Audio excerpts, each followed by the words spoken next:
आज की वीडियो में हम औसत प्रक्रिया के एक महत्वपूर्ण विषय श्रित या क्वाथ कल्पना के बारे में जानेंगे। तो इस पूरे टॉपिक के बारे में जानने के लिए वीडियो को अंत तक जरूर देखिएगा।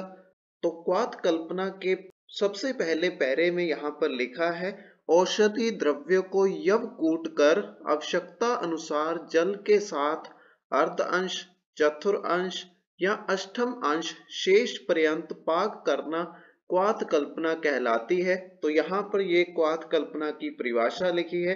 तो इसमें जो यवकूट का अर्थ है किसी भी सूखे द्रव्य को मोटा या दरदरा कूट लेना। अर्ध अंश का अर्थ ये हुआ आधा हिस्सा रहने तक, चतुर्थ अंश का अर्थ ये हुआ चौथा हिस्सा रहने तक, और अष्टम अंश का अर्थ ये हुआ आठवां हिस्सा शेष रहने तक। तो इस प्रकार से औषधि द्रव्य को मोटा दरदरा कूटकर आवश्यकता अनुसार जल के साथ आधा हिस्सा या चौथा हिस्सा या आठवां हिस्सा शेष रहने तक अग्नि के ऊपर पकाया जाता है। तो इस प्रकार से जो कल्पना तैयार होती है उसे हम क्वाथ कल्पना कहते हैं। तो इसके बाद आगे अगले पेज के ऊपर आचार्य चरक के अनुसार एक श्लोक दिया गया है जिसमें लिखा है, द्रव्य अनुसार मृदु द्रव्य में 4 गुना, मध्यम द्रव्य में 8 गुना, कठिन द्रव्य में 16 गुना जल डालकर क्वाथ तैयार करने का विधान आचार्यों ने बतलाया है। तो इसमें क्वाथ कल्पना बनाते समय सूखे द्रव्य के अंदर जल की मात्रा कितनी डालनी चाहिए उस मात्रा के बारे में लिखा है। तो यदि द्रव्य मृदु है यानी कि सॉफ्ट है तो उसमें जल की मात्रा 4 गुना होनी चाहिए। अगर द्रव्य की मात्रा 10 ग्राम है तो जल की मात्रा 4 गुना यानी कि 40 ग्राम होनी चाहिए। अगर मध्यम द्रव्य है यानी कि ना तो ज्यादा सॉफ्ट है और ना ही ज्यादा हार्ड है तो ऐसे द्रव्य के लिए जल की मात्रा 8 गुना होनी चाहिए। अगर यहाँ पर द्रव्य की मात्रा 10 ग्राम है तो यहाँ पर जल की मात्रा उससे 8 गुना यानी कि 80 ग्राम होनी चाहिए। तो उसके बाद कठिन द्रव्य जो सबसे हार्ड होते हैं, जो बहुत ज्यादा सख्त होते हैं, तो ऐसे द्रव्यों के लिए 16 गुना जल डालने को कहा गया है। तो इसमें अगर द्रव्य की मात्रा 10 ग्राम है तो इसमें जल की मात्रा 16 गुना यानी कि 160 ग्राम ली जाती है। तो इस प्रकार से जल की मात्रा लेने के बारे में आचार्य चरक ने इस श्लोक में बताया है। तो इसी पैरे की सबसे आखिरी लाइन में लिखा है, श्रित, क्वाथ, कषाय, निरूप ये सभी एक ही अर्थ के द्योतक हैं, यानी कि इन सभी का अर्थ क्वाथ कल्पना ही समझा जाएगा। तो इस प्रकार से इन चारों शब्दों का अर्थ एक समान है। तो इसके बाद क्वाथ की मात्रा का हेडिंग यहाँ पर लिखा है जिसमें लिखा है, क्वाथ की मध्यम मात्रा 1 पल या 4 तोला जिसे हम सामान्य रूप से 48 ग्राम मानते हैं, जो कि एक सामान्य मात्रा होती है जो कि 18 साल से 60 साल तक के व्यक्ति के लिए सामान्य मात्रा होती है। इसके बाद क्वाथ में प्रक्षेप का हेडिंग लिखा है जिसका श्लोक आचार्य षडांगर के अनुसार लिखा है। तो इसमें आगे अर्थात में लिखा है, निर्मित क्वाथ की सेवनीय मात्रा में यदि मिश्री मिलाना हो तब त्रिदोष अनुसार वातज रोगों में चतुर्थांश, तो चतुर्थांश यानी कि चौथा हिस्सा। तो वातज रोग में अगर हमारे पास क्वाथ की मात्रा का चौथा हिस्सा यहाँ पर हम मिश्री मिलाएंगे। अगर पित्तज रोग है तो षष्ठमांश यानी कि पित्तज रोगों में 1/6 हिस्सा हम मिश्री का डालेंगे।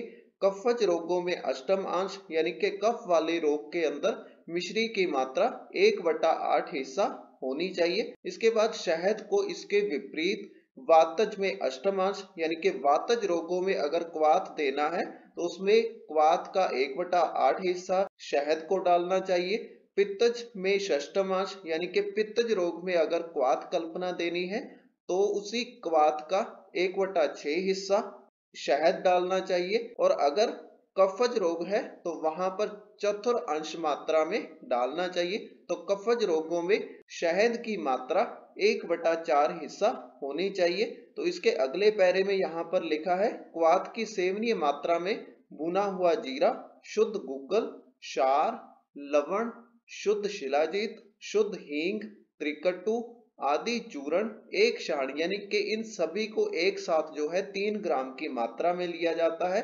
उसके बाद दूध, घृत, गुड़, तेल, गोमूत्र, औषधि कल्क डालना हो तब 1 कलश यानी कि 1 तोला या 12 ग्राम की मात्रा में डालना चाहिए। तो इनमें जो भी द्रव्य उस रोगी के अनुसार सही हैं, उन्हीं को मिश्रित रूप में 3 ग्राम या 1 तोला की मात्रा में चूर्ण या कल्क के रूप में डालना चाहिए। तो इसके बाद क्वाथ निर्माण में कुछ सावधानियों के बारे में यहाँ पर लिखा है, जिसमें सबसे पहले लिखा है औषधियों का यवकूट चूर्ण कर ले। महीन चूर्ण करने से गाद अधिक बनती है।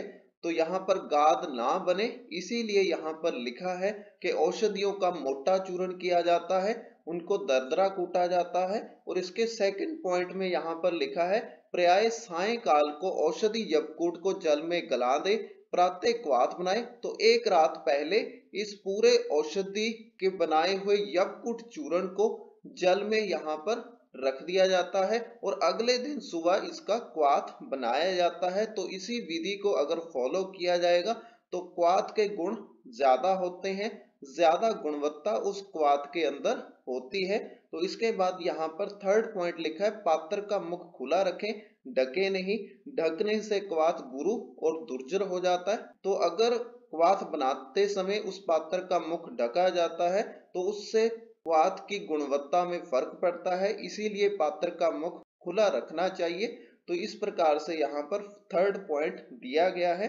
तो फोर्थ पॉइंट में यहाँ पर लिखा है मंद अग्नि पर क्वाथ बनाएं, क्योंकि तीव्र अग्नि देने से औषधि के जलने का डर रहता है। तो यहाँ पर अग्नि जो है वो मंद रखी जाती है, धीमी आंच पर ही क्वाथ बनाने की क्रिया की जाती है। तो इस कल्पना के लिए तीव्र अग्नि अगर यूज की जाती है तो औषधि के जलने का, उसके खराब होने का, उसकी गुणवत्ता कम होने का यहाँ पर लक्षण देखे जाते हैं। तो इस प्रकार से यहाँ पर क्वाथ कल्पना में कौन कौन सी सावधानियां रखनी चाहिए उनके बारे में लिखा गया है। तो इस प्रकार से आज का हमारा विषय क्वाथ कल्पना यहीं पर समाप्त होता है। अगर आपको वीडियो अच्छा लगा तो वीडियो को लाइक करें और इसी प्रकार के कंटेंट को रेगुलर प्राप्त करने के लिए हमारे YouTube चैनल को सब्सक्राइब करें।